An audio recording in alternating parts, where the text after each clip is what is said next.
times that I'll tell you right now, is that a lot of chronic pain isn't occurring because of a problem in the area of the body where you're experiencing pain. That the typical thing you think if your knee is hurting, there's got to be a problem in your knee. If your elbow is hurting, there's got to be a problem in your elbow. But what our group has done over the last 30 or so years is use techniques like functional brain imaging and other types of techniques that allow you to peer into the brain. And we see that a lot of pain is actually coming from the brain. It's actually not a problem in the area of the body where the person's experiencing pain. And our group has had more to do with legitimizing conditions like fibromyalgia than any other group in the world by showing that the pain that these individuals are experiencing is very real, but you can see it on brain imaging and everything, but it's quite different than the type of pain that I was trained to treat as a rheumatologist, where there's pain due to inflammation or damage of an area of the body. And so it's led to a lot of really rethinking how we approach chronic pain.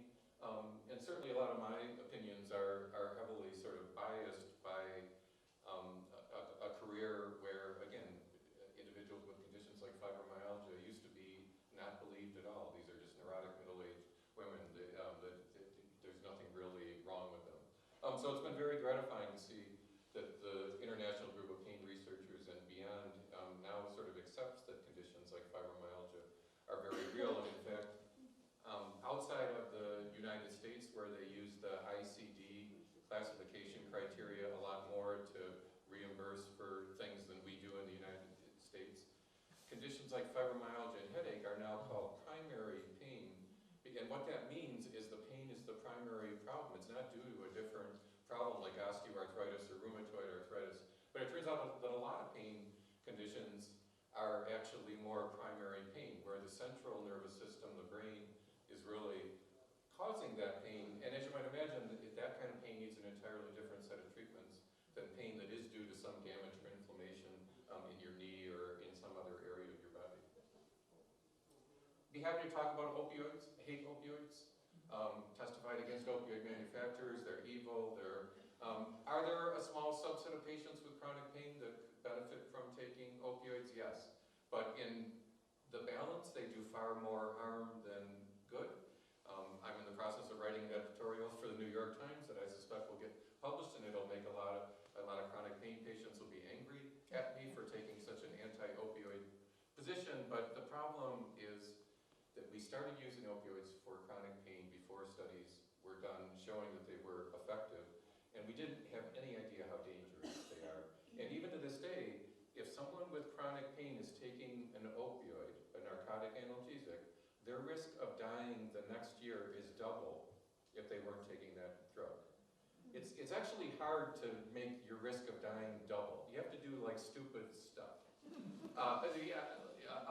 Like if you don't wear a seatbelt, your risk goes up by like 0.1%, but to have a 100% increase in what's called all-cause mortality, because people die at higher rates of suicide, higher rates of motor traffic accidents, higher rates of heart attacks, and higher rates of addiction and overdose when they're taking opioids. So the reason I hate this class of drugs is that they sort of hijacked the pain field 20 or 30 years ago, and it's going to take us forever to recover from that. If there's someone in the room here that's a chronic pain patient on an opioid, I have the utmost empathy.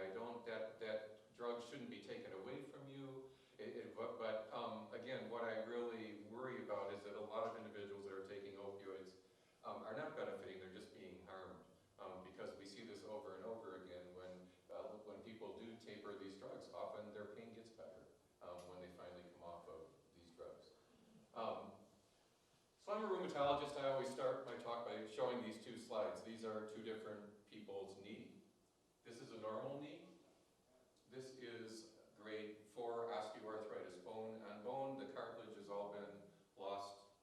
And in the 1990s, when I was being trained as a rheumatologist, we thought that no one with this knee x-ray would have pain, and everyone with this knee x-ray would have pain, because there's bone on bone, there's no cartilage left there.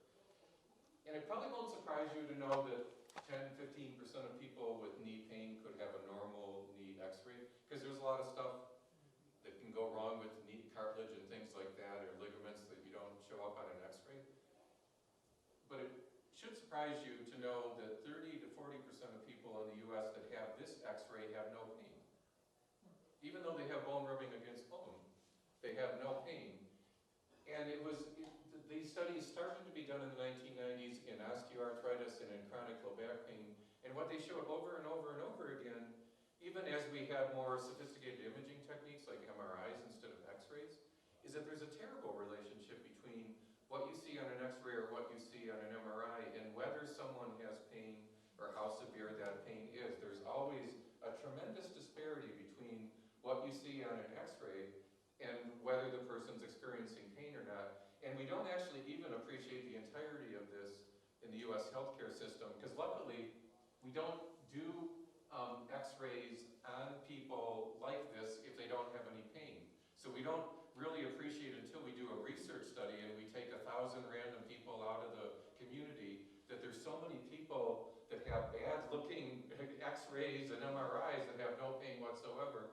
And our group now does NIH funded research in 20 different chronic pain syndromes. There's not a single pain syndrome where anything you can see on an x-ray or an MRI will in any way accurately tell you whether that person's going to have pain or how severe the pain is going to be. There's always a big mismatch between what you see out in what's going on in the periphery and what the person's actually experiencing with respect to pain. So why is that? Why is there such a mismatch? This is just my 30, or maybe it's even longer than 30-year career, I'm old, but in the 90s we did think that osteoarthritis was a classic peripheral pain syndrome, and then these studies began to occur that showed that there was a terrible relationship between what you saw on an x-ray and whether someone had pain. When we see people that have pain that don't have anything wrong with their x-ray, we immediately blame psychological factors, and I fight against this in the pain field a lot. Yes, do some individuals with conditions like fibromyalgia and chronic head pain have psychological factors that are playing a role in their pain? Absolutely. But there's a lot of them that don't. And in a lot of them, the psychological factors occurred because of the pain. It's depressing and it causes anxiety if you have pain all the time and you can't do what you want to be able to do. But it's not the case that this difference between what you see on an x-ray and what the person's experiencing pain-wise is due to psychological factors. That's, in fact, they actually predict very little of the variance. And even some of the therapies that I was taught worked really well in the late 80s when I was being trained. Non-steroidal anti-inflammatory drugs. When these were drugs that were first coming out as prescription drugs, it shows how old I am. Drugs like ibuprofen and naproxen were coming out as Motrin and naproxen as brand name drugs, and they were great new classes of drugs, but they still only work well in about 1 out of 3 people that has osteoarthritis of the knee. We made these out to be like these were these super effective drugs, but the general rule with drugs that do work for pain is at best they work in 1 out of 3 individuals that have chronic pain. Acetaminophen or Tylenol barely works for chronic pain. If it works for you, take it. It's probably the safest thing to take, but it's probably it's a placebo. Just it's sort of a placebo. And opioids, I already said my opinion about opioids. Again, if someone in the question and answer thing wants to talk about opioids, but I'm well past opioids, and I want to talk about what we should be doing to manage chronic pain, not what we shouldn't have done 30 or so years ago. But even like joint replacement surgery doesn't.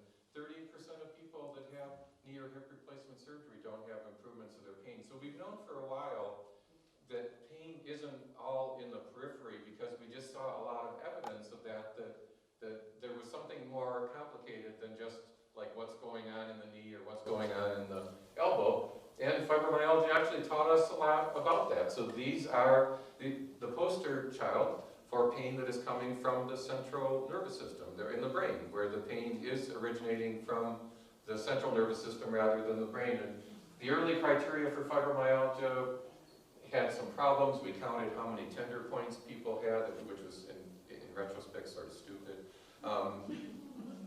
But in 30 or 35 years, and it's really rewarding because this has occurred in part because of our research group doing all this brain imaging studies and things like that, is now the International Group of Pain Researchers, they actually created a third new mechanism of pain. Unfortunately, it's called nociplastic, which is a weird name.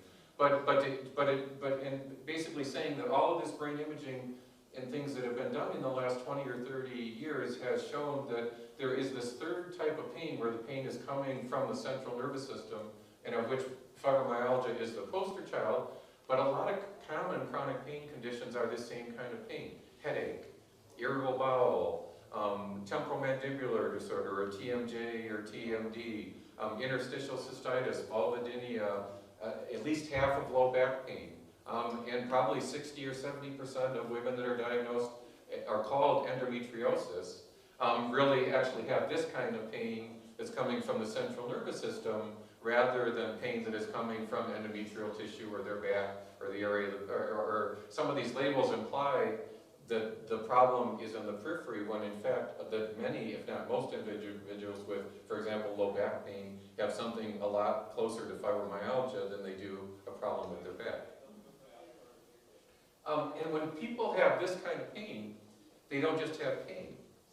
This is really a central nervous system problem. They have sleep problems, and in fact, we've done a lot of studies recently showing that this is usually the first thing that happens in these individuals that have this kind of pain is when they're teenagers or adolescents, they'll start having sleep problems and then have fatigue and memory problems, and they start to develop pain in different areas of their body. But the sleep problems and the fatigue and the memory problems are part of this kind of pain. They really are part of the same sort of central nervous system driven pain. And this is how we can tell the patients, for example, with osteoarthritis of the knee that have more fibromyalgia-like pain where they're feeling pain in their knee, but that pain is coming more so from their brain, and they're going to do really poorly if we operate on their knee.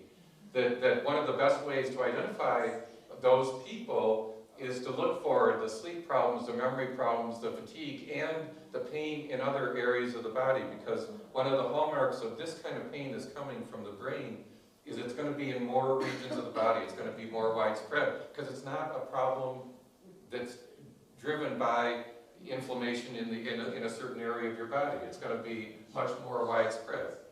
And so, an analogy that I started using about 15 or 20 years ago that has been widely picked up by a lot of people, because it actually is a pretty apt analogy, is that the amount of pain that someone is experiencing is akin to the loudness of an electric guitar. And there's two ways you can make an electric guitar louder. You can either strum the strings harder, or you can turn up the amplifier. And so if I put those two knees there, the reason that this person sometimes does have pain and this person often doesn't have pain is that that information from the knees has to go up through the spinal cord and up to the brain before it can be felt as pain. The brain is the only organ you need to have pain. We have phantom limb pain, where you can still feel a leg or an arm that you don't have anymore. So the brain is that's where pain is. And what happens is there's this information that is coming from the knee, from these nerves in the knee, has to go through the spinal cord and the brain to be felt as pain. Some people, and this is the equivalent of the amplifier in an electric guitar, some people have a really high amplifier setting and they don't have to have anything wrong with their knee in order for a loud noise to come out of their brain as pain, because their fundamental problem is their amplifier is set too high rather than the guitar being strummed too strongly.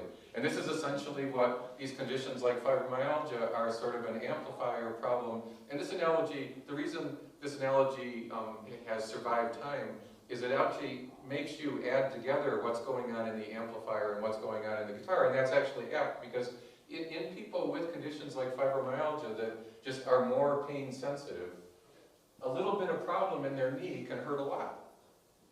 Because it's amplified and it's augmented. And what we've learned about these individuals, this is probably 15–20% of the population that has something like fibromyalgia. This is a very common problem. And now let me tell you a couple other things about these individuals. They're not just sensitive to pain, they're sensitive to the brightness of lights, the loudness of noises, to odors. This is actually literally on functional brain imaging, we can see it's literally like the amplifier amplifier for any kind of sensory information is actually set higher in these individuals, and this is why they experience pain, but this is also why they'll have to urinate more frequently because their bladder feels full even when it's not full. It's sensory sensitivity, and this is all being coded by brain regions that basically tell you, how bright a light is, but the same brain regions that tell you how bright that light is set the volume control for how pain sensitive you are. So most of you in the room are women. Now I'm going to tell you something that's going to bother you, but I promise I'll bring it full circle. The reason that women have about 1.5 to 2 times as much chronic pain as men is because of this. Women, on average, have a much higher amplifier setting than men. If it wasn't annoying enough, if you're still actively menstruating, you will become more pain sensitive and sensory sensitive in the premenstrual phase of your cycle. But there's something about being a female that makes the women more pain sensitive.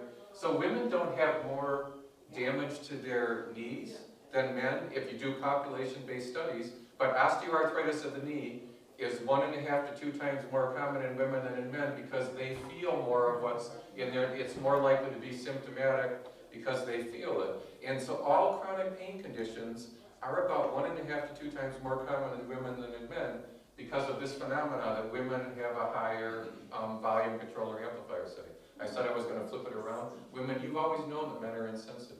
It's true. It's like we can see it on functional brain imaging. They're literally not as, and there might have been, 20 or 30,000 years ago, there might have been a good reason for this. Like the male had to go out and get food, and the woman was protecting the young, and maybe there was a reason that women were more sensory sensitive. But in the current days, it just causes you to be miserable. I mean, it causes higher rates of all of these pain syndromes and fatigue and sleep problems. These are all more common in women, and it's not because women are under more stress. Maybe they are, maybe they're, but it's literally just a neurobiological difference between men and women that we've understood for a while, but we really haven't understood the clinical impact of this until recently. So we have these 3 kinds of pain. Nociceptive pain is when there is a problem, there's damage or inflammation in an area of your body, and this kind of pain is actually usually pretty well localized. Like if someone has pain in their knee that's due to a knee problem, they'll point like to their knee and they'll say it's like this part of my knee, this part of my knee. But if someone has pain in their knee that's due to more fibromyalgia pain, they'll say, well, it's sort of like here, but like yesterday it was here. But it's not, the location isn't as constant because the pain isn't being caused by a problem in the area of the body. It's being caused by a problem in the way that pain is being processed in your brain and in your central nervous system.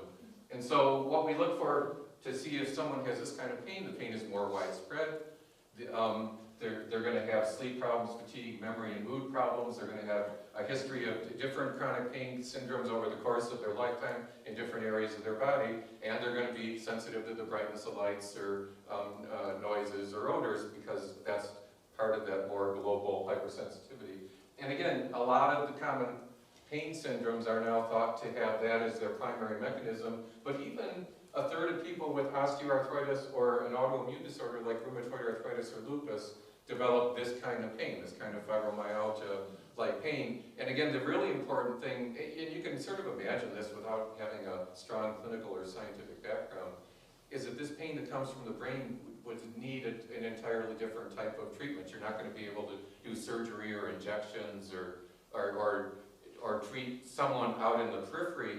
You're going to have to really aim to try to bring down the amplifier and turn down the volume in the central nervous system. And this is the reason why so many non-drug therapies, getting people sleeping better, getting them active, and I'll talk about that, but yoga, Tai Chi, mindfulness, all sorts of different non-drug therapies that we used to be really dismissive of in the US, especially some of these that started more as, in China or things like that. Now the evidence base just keeps getting better and better that these really are the preferred treatments for all types of chronic pain, and they work especially well in these central pain syndromes like fibromyalgia.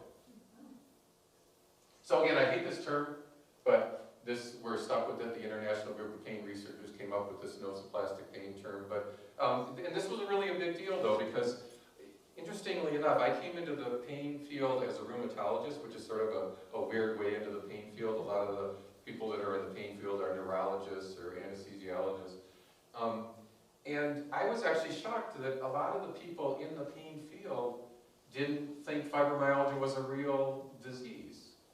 You know, and it really wasn't until the advent of functional brain imaging and things like that. We did some of the first functional brain imaging in chronic pain conditions, including fibromyalgia, and that was what started to convince people that the pain in these conditions were real. But that was only really those first studies that we published in fibromyalgia were in the early 2000s, so it's really only about 20 years or so that we've had the technology. But in my career, I've seen this over and over again. I was one of the experts in the Gulf War, and this was the exact same sort of chronic fatigue, fibromyalgia-like thing that was triggered by people being deployed to war. Terrorism causes this. There's going to be a ridiculous amount of just misery in Israel and Gaza Strip and things like that. I've actually been involved in publications from some of the previous conflicts of just how this traumatizes the populations. But these were people that were deployed to war, but this happens after terrorism. This is what we think is long COVID. They don't have as much pain, but it's the fatigue and the sleep and the memory problems. It's like this core set of symptoms that you see over and over and over again. And we're finally sort of starting to understand, you know, what it is, what we can do about it. But it's not, it typically starts by like defying regular explanation. It's like long COVID. We're now finally a couple $2 billion of misspent NIH funding. We wrote this article 3 months after the pandemic started, before there was anything like long COVID, but we talked about other viral infections and other infections that triggered a very similar event. Some of you might have remembered when things like chronic fatigue syndrome were called chronic EBV syndrome, or chronic mononucleosis. And that was totally wrong, but it was that Lyme disease or mononucleosis could trigger, those infections could trigger the development of a chronic fatigue or fibromyalgia. Like it wasn't a chronic infection, any more so than it's a chronic COVID infection. And so a lot of these chronic pain conditions, these conditions now are all really thought to have this kind of pain, this fibromyalgia-like pain front and center. And these are some of the most common chronic pain conditions. Headache, low back pain are the most common chronic pain conditions.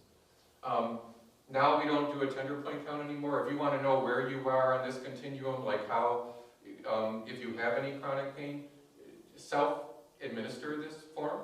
What you do is you actually, on the left side, check all the different areas of the body you have pain in, and the more checks, the more widespread the pain, the higher your score you get, because that's more widespread. And then you come over to the other side and ask fatigue, no problem, slight, you get a 0, 1, 2, or 3, so you can get 3 points for severe fatigue, severe memory problems, severe sleep problems, and then 1 point each for irritable bowel, depression, or headache.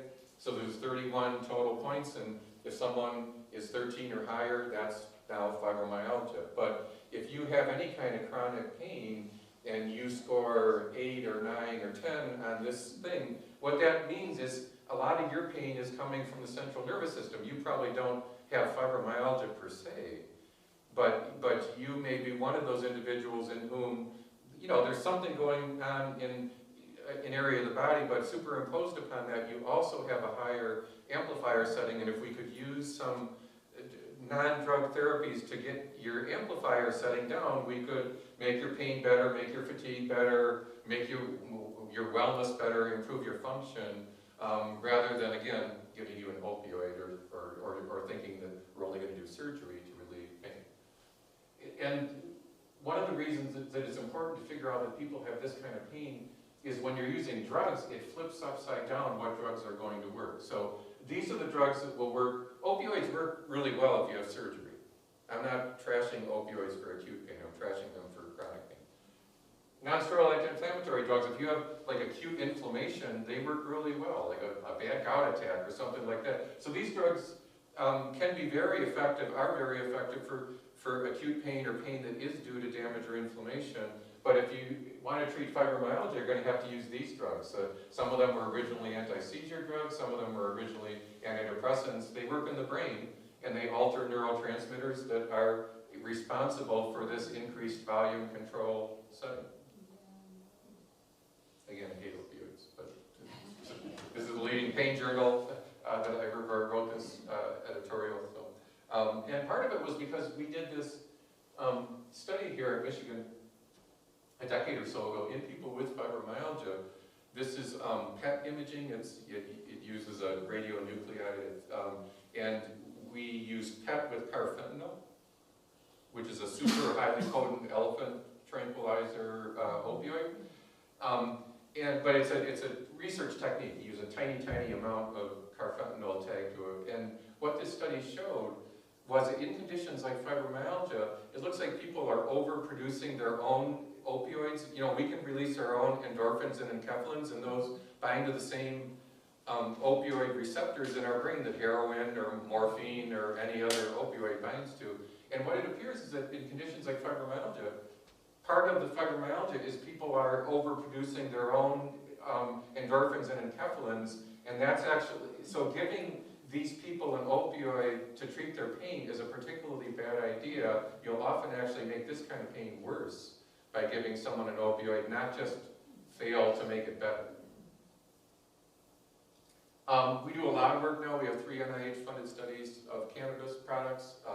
Now we're doing a psilocybin study in fibromyalgia as well. We do a lot of work in a lot of different areas. This is a joke. This is a cannabis plant talking to a poppy plant and saying, at least we can't kill people.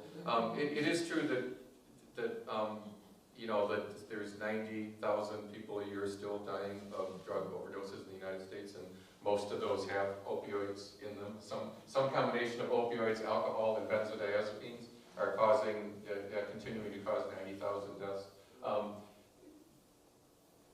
Happy to talk more about CBD or THC. We do a lot of work in it. I really like CBD or cannabidiol. It's safe. It seems to have almost no side effect except cost. It's not inexpensive.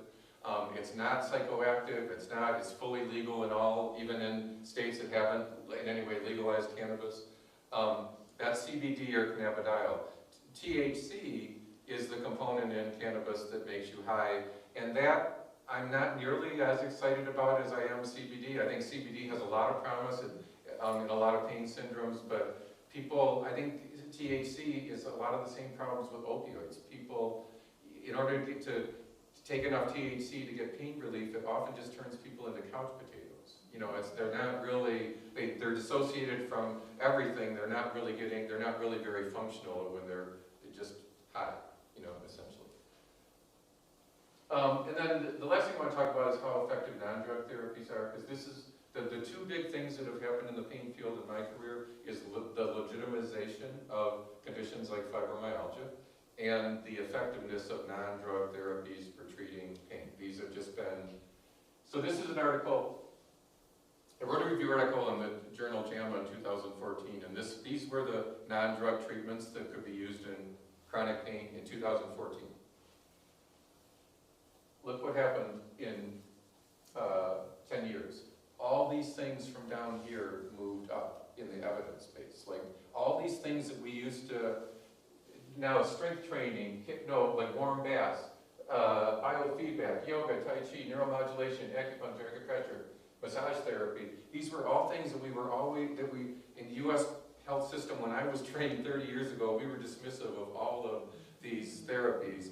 And as the studies have been done over and over and over again, these really work. These are now the preferred treatments for chronic pain. And now even cognitive behavioral therapy, there used to be 1 flavor of it, now there's 5 different types. If there's a specific kind of cognitive behavioral therapy if you're having insomnia, because pain is often really driven by sleep problems. So if you have especially this kind of pain that I've been talking about, we have a really good CBT for insomnia program at Michigan Medicine. Our general care for this kind of chronic pain at Michigan Medicine sucks. But there's pockets of, because you don't make money taking care of chronic pain patients. unless you do surgery on them or do other things on them. So, but really been an explosion. And then there's the other thing, there is a new kind of cognitive behavioral therapy, several new kinds for people that have had a lot of trauma and that they have fibromyalgia-like pain because of a lot of trauma. And some of these emotional awareness neuroreprocessing therapies you can almost cure people of conditions like fibromyalgia if you match sort of the right therapy with the right subset of patients. So this has really been a big deal. This is a website with people give us philanthropic donations and we spend it on things that we can get out to the public. This is a website that we put up about 3-4 years ago that's now being tested in a number of NIH trials, but it's live, it's free, it's up, you can use it. And it's really very helpful to give people self-management strategies for chronic pain. It gives you can basically go in, you can track your own symptoms, gives a lot of information to patients, but we really think that as a big research group that does a lot of work in this area, we think that we should just be directly getting out to persons with pain. You don't have to come into our clinic to get this because a lot of this can be done with self-management. A lot of the treatment is self-management and really helping people walk through some of the different types of things that they can do, rather than, again, and now you can see why I hate opioids, because opioids were really misguided. In this article this editorial that I'm writing for the New York Times that I suspect they'll publish, one of the quotes is, opioids never do anything other than cover up pain. And sometimes they make it worse, and sometimes they kill people, but they never do anything.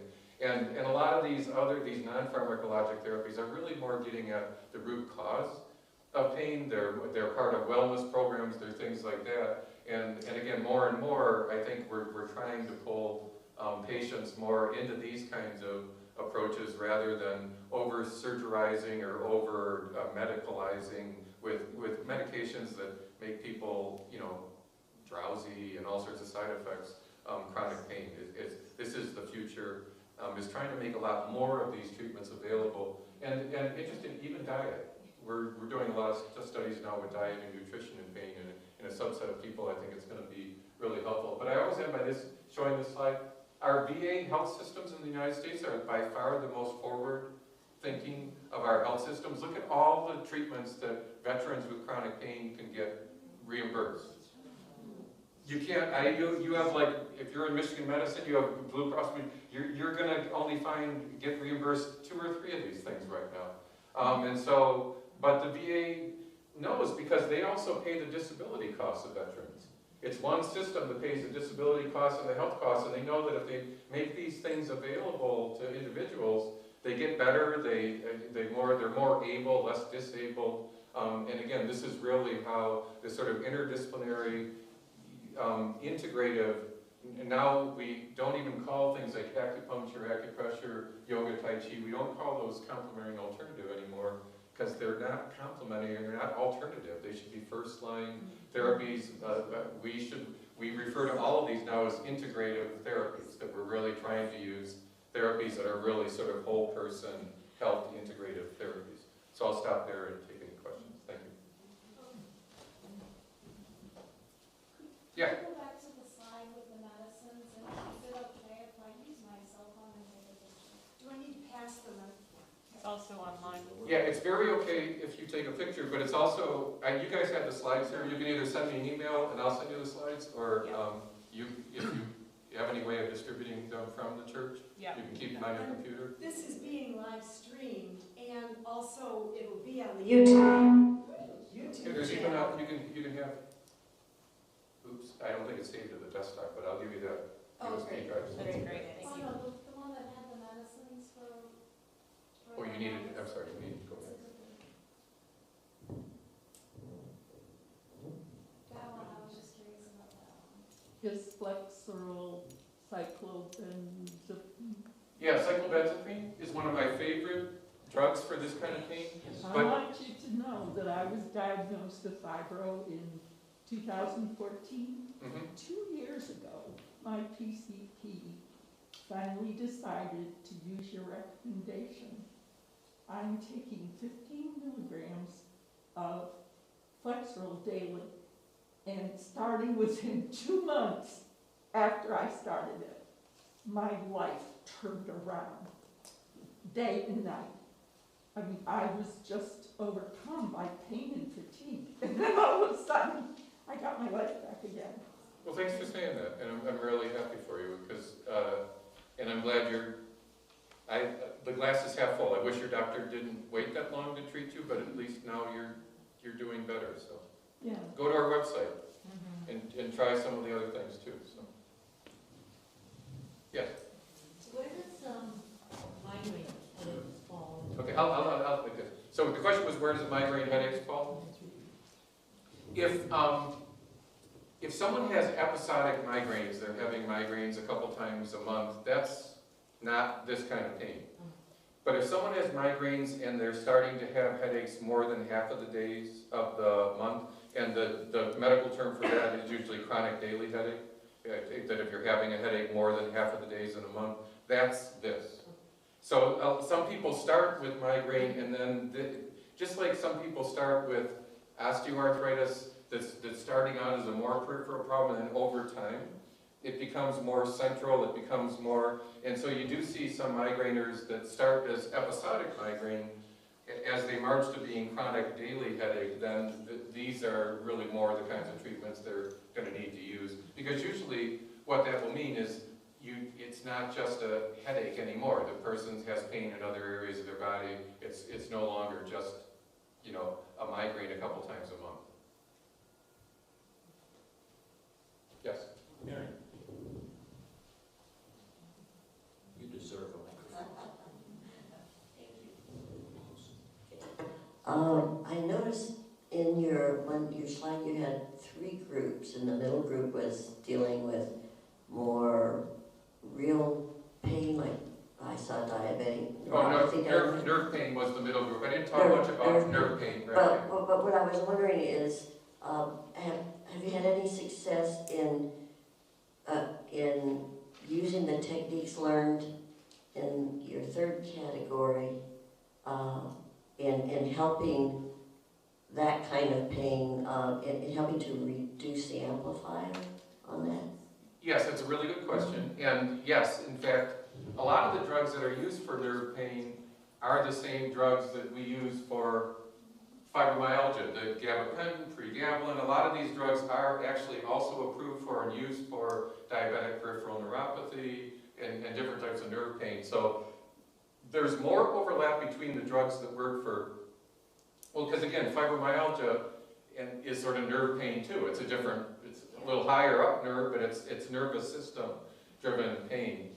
And so there's actually a lot of overlap between the drugs that work for nerve pain and the drugs that work for central pain like fibromyalgia, but it's quite different than the ones that work for, like, when there's a inflammation in your knee. What about the other techniques, the yoga and the Tai Chi and those things? Would that also help in reducing neuropathy? Yeah, think of that analogy of the guitar and the amplifier. In neuropathic pain, a lot of people that have something wrong with the guitar, it's like the strings, it literally is like the strings of the guitar is a nerve. But if you turned up the amplifier really loud, that makes that problem worse. And so a lot of the treatment of nerve pain is you're treating how the central nervous system responds to that damaged nerve. And so any way you can turn down the amplifier, whether it's with a non-drug treatment like meditation or yoga, or whether it's a drug like Flexeril that can help turn down the amplifier, that might very well help nerve pain.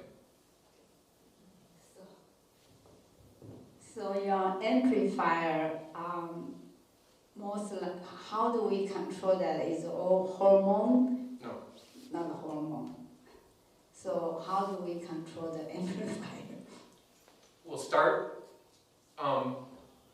start by getting really good deep sleep. So sleep and activity. I don't know anything about how active you are, how well you sleep or anything like that, but the two places I'm always going to start, right in the middle, is get people sleeping better and getting them more active. And I'm not stupid enough anymore to use the word exercise when I'm talking to a chronic pain patient. I will talk about getting them active, but they look at you like you're stupid when you use the word exercise. So, and it doesn't, you actually don't need to get up to, like, you know, you're all old enough to know what I mean by Jane Fonda, Richard Simmons. Yeah, you don't have to be jumping around to get the benefit for pain relief, you just have to be active. And I think a lot of people noticed that during COVID, when their activity levels really plummeted. There are a lot of people that had a little bit of fibromyalgia, it came out, you know, because they weren't sleeping regularly, they weren't as active as they were before. A lot of these are just sort of like core systems in the body that we're trying to sort of like bring back into balance. And of course, I don't like talking about stress and stress reduction because everyone has stress in it, and it sounds like you're blaming the person if you say, you know, manage stress, but that helps. Different ways. I mean, look at some of those treatments. Some of those treatments are, you know, biofeedback, understanding what things stress you out, trying to you know, control that stress response, because it doesn't, you know, it doesn't do anything good to your health to have that sort of alarm system, the sympathetic nervous system being activated by day-to-day events, by you looking at your smartphone too many times.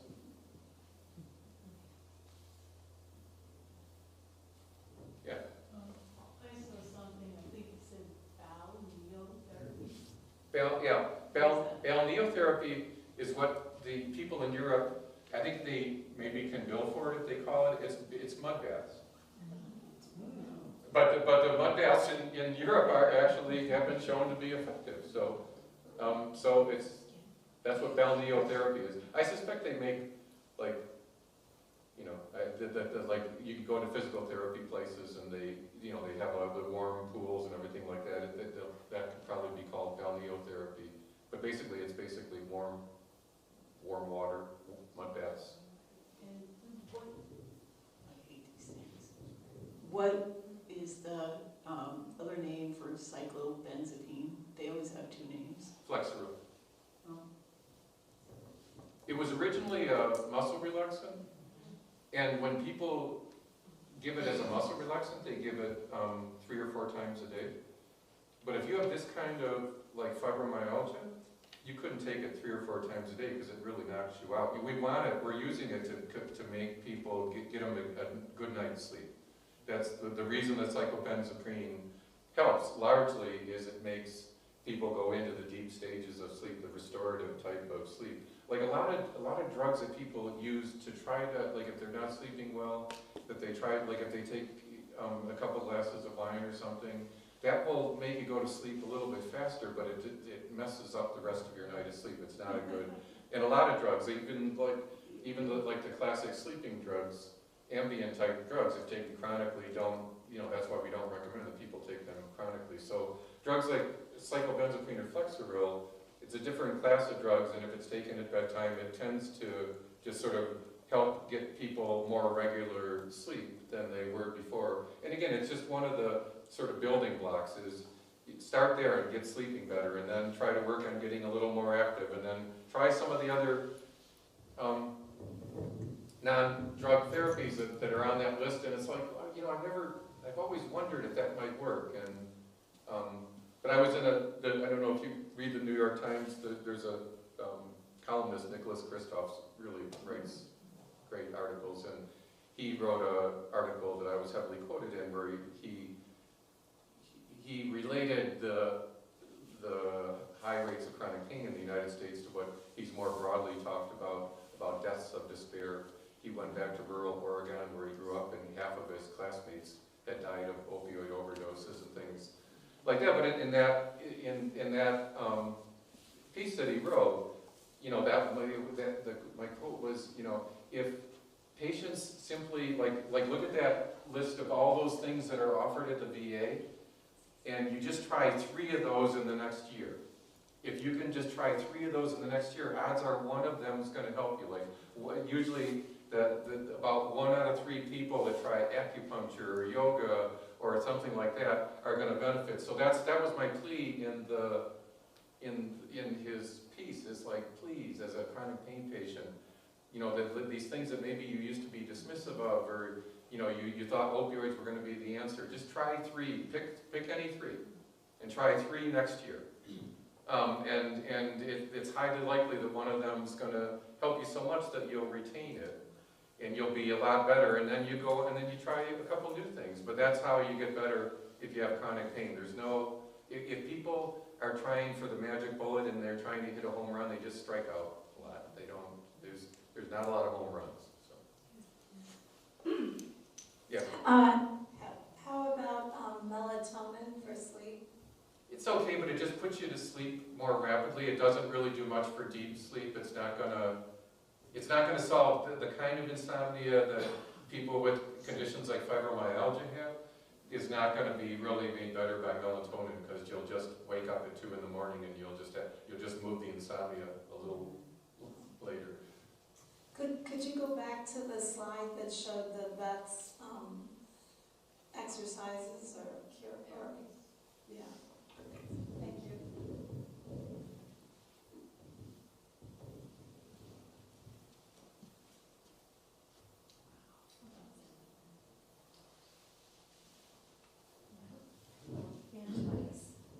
So nowadays, so many health articles always say stress, depression cause all kinds of disease. So what do you think?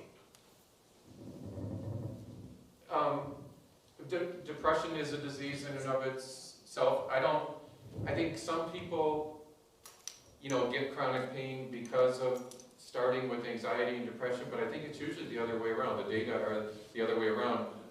Often it's that people become depressed because they have chronic pain, and they get isolated because they're not as able to do things that they used to really enjoy doing.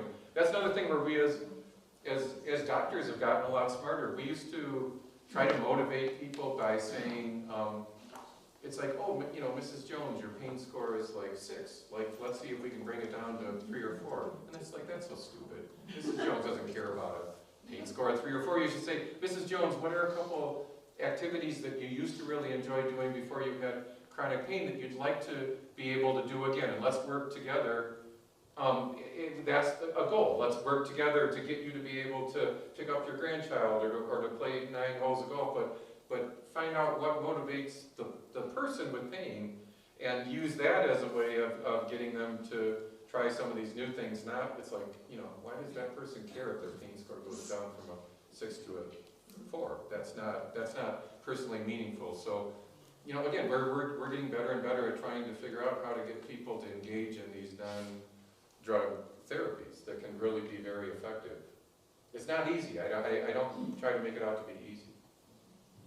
So I'm here in from out of town, and it just so happens that I'm leaving tomorrow morning. I had no idea that we were going to have this talk or anything. So I'm really glad that I came to town partly for this. But does Michigan have little, like some other places have these 3-week programs where you go, no, you don't do that? Or what do you feel The best chronic pain programs in the state of Michigan are the Mary Free Bed hospitals. They have a lot of, it's just that they're really good. They're really good.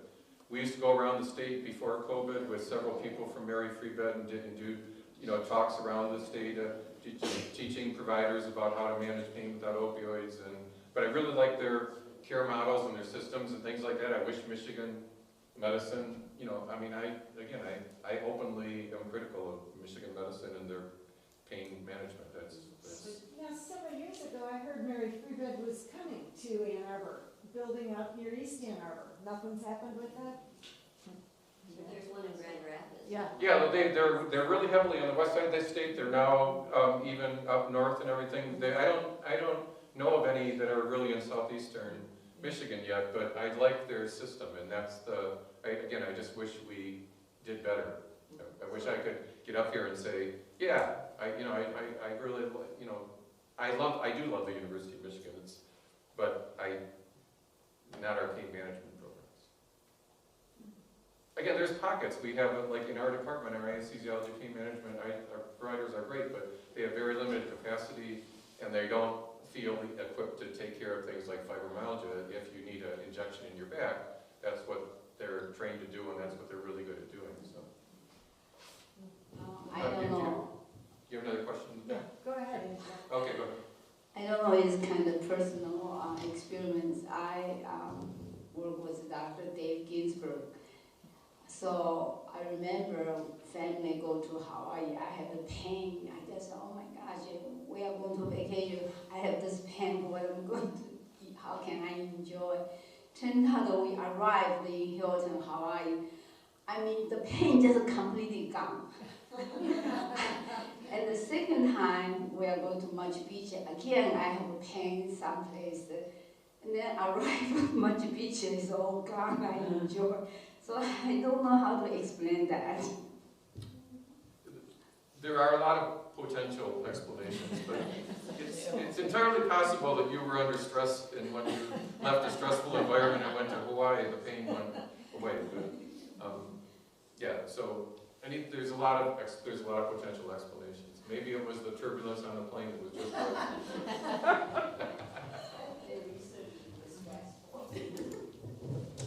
Hi there. You mentioned that there were 5 different forms of CBT that the university uses, and I'm curious to know how I can gain information about the one that deals with insomnia, which my daughter has had since she was a little girl. She's done a sleep study at Sparrow Hospital. Okay. And they said she doesn't have sleep apnea. So that program is called Cognitive Behavioral Therapy, or CBT, for insomnia. Okay. It's at the Rachel Upjohn, Okay. the East Ann Arbor campus there. Yeah.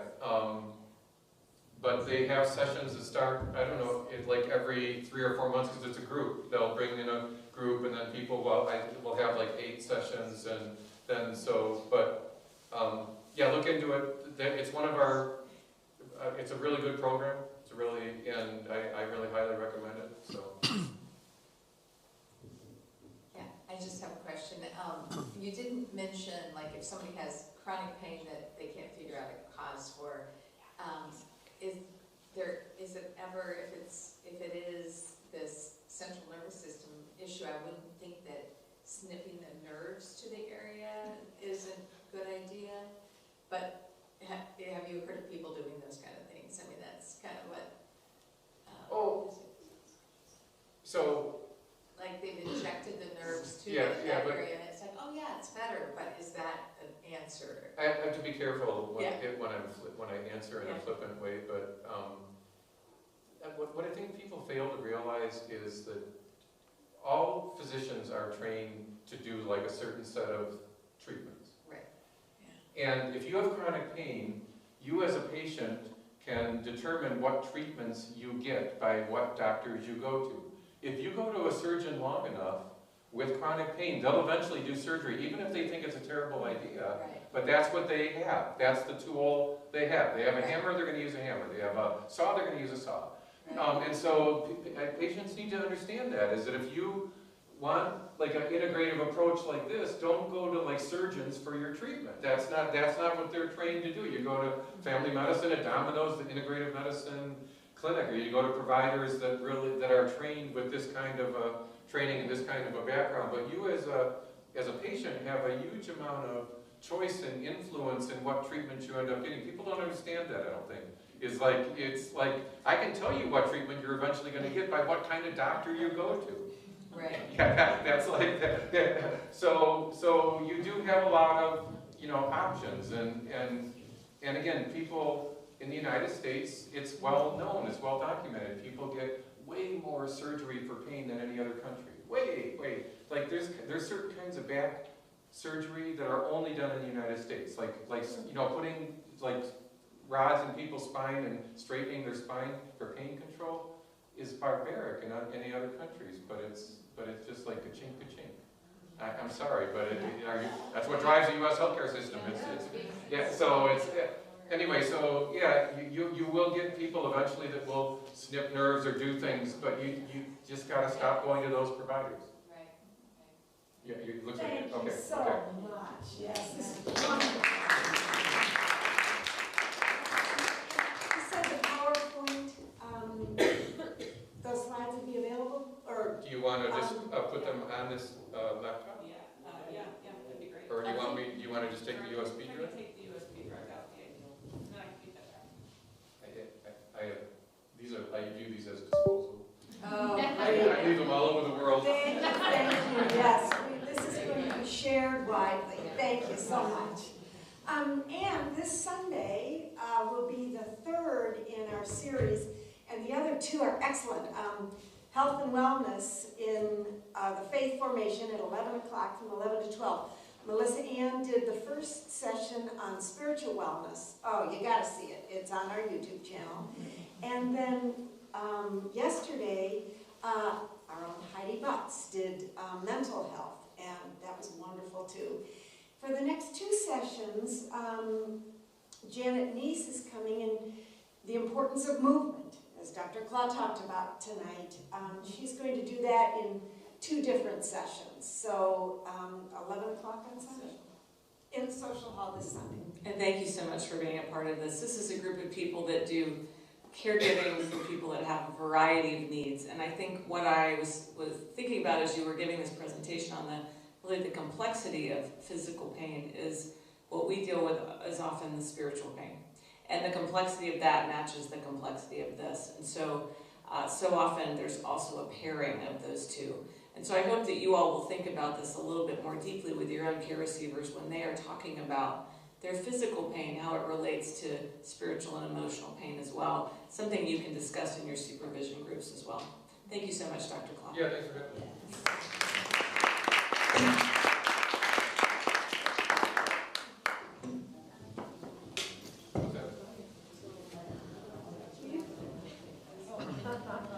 What's that? Yeah, what's the second group, the one on all? All the all ones are on. Right. What happened to Bill? What's the second program, the one about all? What's in it? Because I stumbled into that. You're gonna do a lot of rehab and stuff like that, but I think They're all it's a good thing to give people like a move. First one is by Jane Dutton, the second That one was is by Rashida Meredith. so